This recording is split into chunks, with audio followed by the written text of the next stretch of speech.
Astrologer অনন্যাদি YouTube চ্যানেলে আপনাদের সবাইকে স্বাগত। আজকে কি নিয়ে বলবো বলুন তো? আজকে বলবো যে 16ই জুন মঙ্গলের নক্ষত্রে গোচর করার ফলে 5ই জুলাই পর্যন্ত কিন্তু থাকবে, আর এর ফলে 4 রাশির কেরিয়ার এবং অর্থের দিকে চচ্চড়িয়ে উন্নতির সিঁড়ি তারা বেয়ে উঠে যাবে। কোন কোন 4 রাশি? মেষ রাশি। এই মেষ রাশির সময়টা মেষ রাশির জন্য কিন্তু এই গোচর খুব সৌভাগ্য নিয়ে আসবে।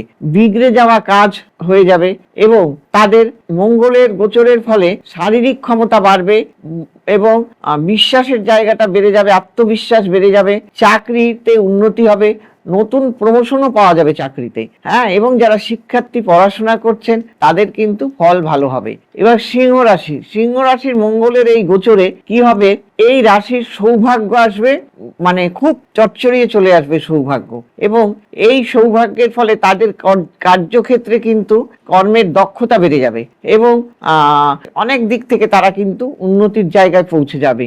ব্যয়ের চাইতে আয় বেশি হবে এবং নতুন কার্যক্ষমতা খুঁজে তারা পাবে। বৃশ্চিক রাশি।